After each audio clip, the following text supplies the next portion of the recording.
हाँ तो पैरा कप्तान, आज के इस वीडियो में आप सभी का स्वागत है। और आज के इस वीडियो में अपन बात करने वाले हैं मेंस के सिलेबस के बारे में। तो जितने भी बिगिनर लोग हैं जो कंफ्यूजन में है कि भैया सिलेबस का क्या लफड़ा है, क्या पहले पढ़े क्या नहीं पढ़े, तो उस चीज़ के लिए अपन पूरा एनालिसिस कर रहे हैं जो बिगिनर लोग हैं उनके हिसाब से। ठीक है, तो बाकायदा शांति से इस वीडियो को देखते रहो, एक के बाद एक भी कंफ्यूजन बच जाए तो मेरी गारंटी। ठीक है, इधर आओ, अपने कितने पेपर होते, कितने नंबर के होते, कितने घंटे के होते, कौन कौन से मीडियम में होते, कौन सा इंपॉर्टेंस है और कैसे फ्लो में होता है, वो सारी चीज़ें मैं आपको बता रहा हूँ। देखो फटाफट फुर्ती से देखने की कोशिश करना है। यहाँ पे मैं आपको बता दूँ भैया, इसको मार्कर को रख ही दूँ, इसका कोई काम ही नहीं है अपने पास। यहाँ पे क्या डिजाइन डालेंगे इसमें, देखो आपके जो पेपर होंगे ना पूरे मेंस में, ओवरऑल मेंस में 6 पेपर होंगे। एक बेसिक इन्फॉर्मेशन में बिगिनर स्टूडेंट को बता दूं भैया, आपका प्री होता है, मेंस होता है, इंटरव्यू होता है, लेकिन ये 3 चीज़ें होती हैं। लेकिन फाइनली आप अधिकारी बनते हो, तो अधिकारी बनते हो तो आपके नंबर कौन से जुड़ते हैं, ये प्री जो होता है ना आपका, ठीक है, इसके नंबर कभी नहीं जुड़ते हैं। ये सिर्फ आपको पास करना है, और वो भी इसलिए पास करना है कि आप मेंस और इंटरव्यू दे पाओ।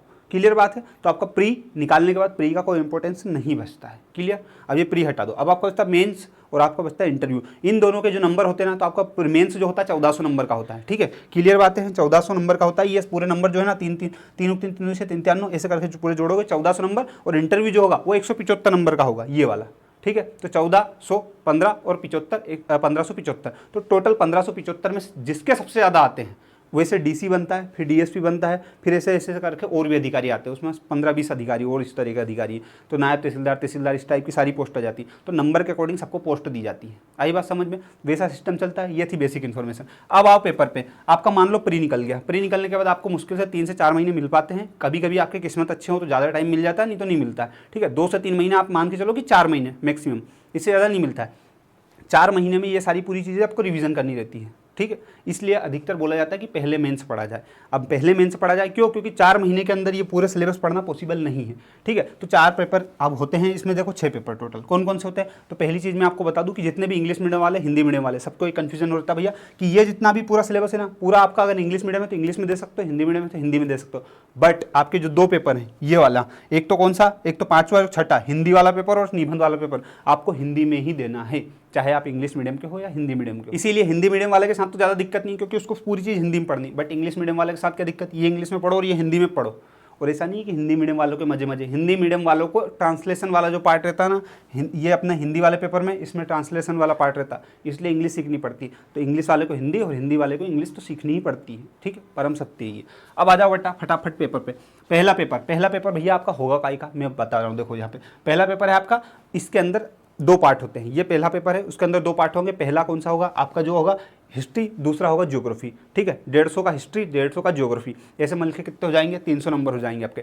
3 घंटे के अंदर दोनों पेपर होंगे। एक ही पेपर आएगा, उसमें पार्ट ए और पार्ट बी रहेगा, पूरा आपको कंप्लीट करना है। ठीक है, आप हिंदी और इंग्लिश दोनों में दे सकते हो। जिसके बाद में दूसरा पेपर होता है आपका, दूसरा पेपर होता है भैया का पॉलिटी का और इकोनॉमिक का। ये लिखा इकोनॉमिक के साथ समाजशास्त्र जोड़ते, लेकिन उसका आप इकोनॉमिक मानो। तो 150 पॉलिटी, 150 इकोनॉमिक और समाजशास्त्र का। ठीक है, तो फिर हो जाते हैं आपके कितने, 300, 600 हो गए, और ये 300 और जुड़ते हैं 900 नंबर। तो अभी ये पुराना सिलेबस था ना, उसमें इसमें भी 2 पार्ट थे, लेकिन अब नए सिलेबस में, अब जो चल रहा है इस सिलेबस में क्या हो गया भैया, इसमें एक ही पेपर कर दिया। जो पेपर तीसरा उसमें एक ही पेपर होता है, कौन सा, साइंस एंड टेक्नोलॉजी, विज्ञान एवं तकनीकी का।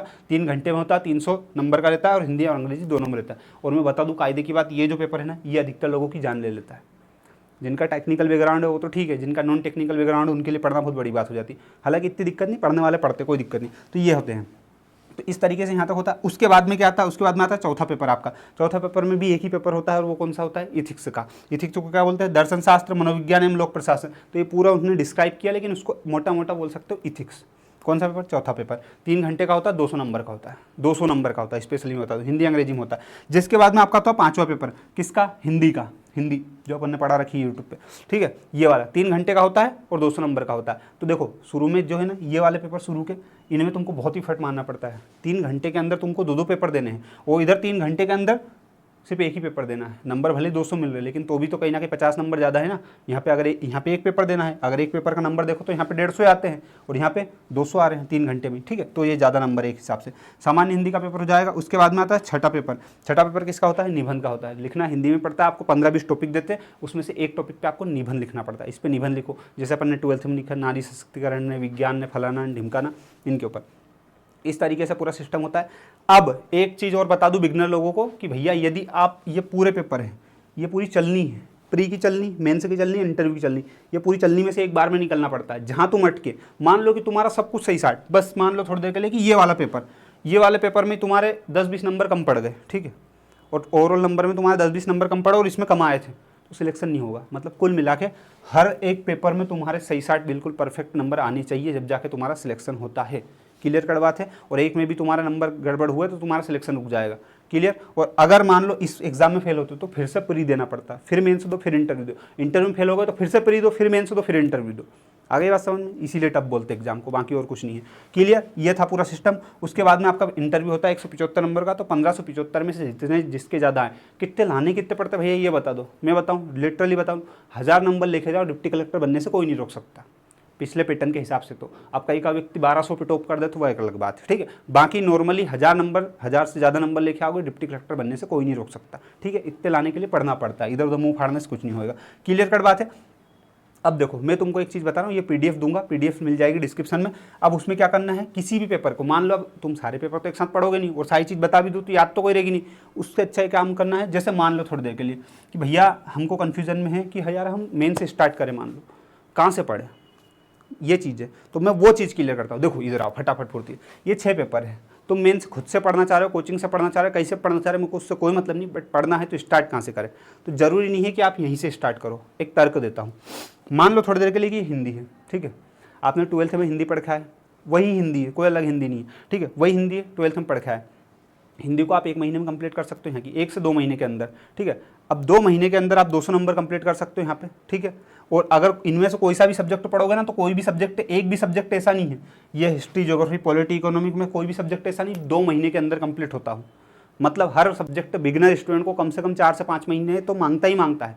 अब 4 से 5 महीने पढ़ के तुम एक सब्जेक्ट, मान लो हिस्ट्री कंप्लीट करते हो और 150 नंबर कंप्लीट होते तुम्हारे, हिस्ट्री 150 नंबर का आता है, तो 4 से 5 महीने पढ़ के 150 नंबर कंप्लीट करोगे। और वहीं पे तुमने अगर हिंदी पढ़ी उसकी बजाय, तो कितने महीने में, 2 महीने में 200 नंबर कंप्लीट होंगे। तो पहले कौन सा पढ़ना चाहिए। और 12th में अपन क्या पढ़ा है, हर व्यक्ति हिंदी पढ़ा है, तो हिंदी से स्टार्ट करना चाहिए, मेरा ऐसा मानना है। ऐसे को सबसे लास्ट में पढ़ना है, स्टार्ट हिंदी से करना है, उसके बाद में इथिक्स पे जाना है, ठीक है। हिंदी फिर इथिक्स, और इनके साथ पैरेलल अगर चलना चाहो तो आप इनसे चल सकते हो, हिस्ट्री, ज्योग्राफी, पॉलिटी, इकोनॉमिक्स, ये वाले सब्जेक्ट से चल सकते हो। बट एक चीज़ और मैं बता दूं, थर्ड सब्जेक्ट जो है ये वाला थर्ड पेपर, इस पर थोड़ा फोकस कर लेना। अगर नॉन टेक्निकल बैकग्राउंड है आपका तो शुरू से ही साइंस वगैरह की एनसीईआरटी पढ़ लेना। एक चीज़ और मैं क्लियर कर दूं, बहुत सारे बच्चे कन्फ्यूजन में होते भैया साइंस एनसीईआरटी पढ़नी पड़ती है, ये पढ़ना पड़ता है, वो इधर ये जो पूरा सिलेबस है ना, इसमें एनसीईआरटी किसकी पढ़नी मैं बताता हूँ। छठे पेपर की कोई एनसीईआरटी नहीं आती, हिंदी वाले की कोई एनसीईआरटी नहीं होती, ये इथिक्स वाले की कोई एनसीईआरटी का लफड़ा नहीं है, ठीक है। बसते ऊपर के 3 पेपर है। अगर तुम्हारा आर्ट बैकग्राउंड था तो तुमको एनसीईआरटी की जरूरत नहीं है, ठीक है, बट फिर भी पढ़ना चाहो तो पढ़ लो। बट अगर तुम्हारा आर्ट बैकग्राउंड था और तुम्हारा साइंस से कोई रिश्ता नाता नहीं है, तो फिर तुमको थर्ड पेपर जो है ना, इसके लिए एनसीईआरटी पढ़नी पड़ेगी। आई बात समझ में। और तुम्हारा मान लो कि मैथ्स बैकग्राउंड था और तुम्हारा हिस्ट्री, ज्योग्राफी, पॉलिटी, इकोनॉमिक्स से कोई रिश्ता नाता नहीं था, तो फिर तुमको ये क्या, शुरू के जो दोनों पेपर हैं, हिस्ट्री, ज्योग्राफी और पॉलिटी, इकोनॉमिक, इनकी एनसीईआरटी पढ़नी पड़ेगी। तो ये अपने हिसाब से थोड़ी डिपेंड कर लेना। और तुमको लगता है कि नहीं सबकी पढ़ना है, तो कुछ नहीं, हिस्ट्री, ज्योग्राफी, पॉलिटी, इकोनॉमिक की तो चाहे नहीं भी पढ़ो तो चल जाएगा, बट पढ़ लो इकोनॉमिक की, और एक साइंस, तो कुल मिला के 5 एनसीईआरटी पढ़नी है और कुछ भी नहीं करना है। क्लियर। ये था पूरा मेंस का सिस्टम जो मैं आपको बता चुका हूँ। अब सिलेबस के अकॉर्डिंग पढ़ना कैसे अपने को, और एक एग्जाम में कितने कितने क्वेश्चन आएंगे और कैसे कैसे आएंगे, मैं आपको स्पेशली तरीके से बता दूँ। देखो ये मान लो सामान्य अध्ययन प्रश्न पत्र प्रथम, ठीक है, 300 नंबर का होगा, उसके अंदर कितने क्वेश्चन आएंगे, कैसे आएंगे, वो सारी चीज़ें यहाँ पर बताइए। देखो प्रत्येक इकाई में अति लघुत्तरी प्रत्येक प्रश्न के 3 अंक, ठीक है। उसके बाद में तथा लघुत्तरी प्रश्न के लिए 5 अंक और दीर्घोत्तरी प्रश्नों के लिए 11 अंक पूर्णांक है, ठीक है। अब इसमें ये चीज़ आपको कहाँ से क्लियर करनी है भैया, कि मान लो कि दीर्घोत्तरी प्रत्येक प्रश्न 11 अंक का है, ठीक है, 11 अंक का है, तो आएंगे कितने दीर्घोत्तरी एक पेपर में, तो यहाँ लिखा हुआ है 1 दीर्घोत्तरी या निबंधात्मक प्रश्नों के उत्तर देने होंगे, मतलब सिर्फ 1 आएगा। आई बात समझ में, इस तरीके से। तो ये जो है ना हर पेपर का दे रखा है, ये सामान्य देखो फर्स्ट का दे रखा है, उसके बाद में आप आओगे सेकंड का दे रखा है। तो ये पीडीएफ डाउनलोड करनी है, सबका पढ़ के बताऊंगा, तो 1-2 का याद रहेगा, मुश्किल से याद भी नहीं रहेगा। जब भी जो पेपर पढ़ना स्टार्ट करो, उस पेपर के पहले आप ये चीज़ इसकी पढ़ लेना, तो आपको उस टाइम पे हेल्प करेगा। ये अभी पढ़ लोगे, अभी पढ़ने का कोई सेंस भी नहीं निकलेगा। मैं बता भी दूंगा, रामायण बाँचूंगा, याद कुछ भी नहीं रहेगा, तो उससे क्या मतलब, मेरी एनर्जी वेस्ट, तुम्हारा समय बर्बाद, कोई मतलब नहीं है। तो इस तरीके से पूरा सिस्टम चलेगा आपका। ये पूरा जो सिलेबस का सिस्टम था मैंने बता दिया, बेसिक डाउट थे वो मैंने क्लियर कर दिया। अब ये पीडीएफ आपको मिल जाएगी, इसका अपने हिसाब से अच्छे से एनालिसिस करके अपने को पढ़ना है, ठीक है। ये सिलेबस मैं आपको बता चुका हूँ, पीडीएफ डिस्क्रिप्शन में मिलेगा, और प्री का बाकायदा पूरे अच्छे से एनालिसिस मैंने करके बताया है। और सिलेबस चेंज होता है नहीं होता, और होगा तो कब होगा चेंज, ये चीज़ें मैंने पिछले वीडियो में बताई है, तो उसका लिंक डिस्क्रिप्शन में मिलेगा, तो उसको देखने का कष्ट करें। जय हिंद जय भारत, इतना झेल लिया इसके लिए। और बुक लिस्ट किसी को देखनी हो मेंस की, तो बुक लिस्ट और प्री की बुक लिस्ट सब पे वीडियो बना रखें, ठीक है। तुम तो अपने चैनल पे आओ ना, सब तो बना रखे भैया, अब और क्या घर जाऊँ बता नहीं क्या कर लूँ। ठीक है, धन्यवाद, जय हिंद जय भारत, इतना झेल लिया इसके लिए, थैंक यू।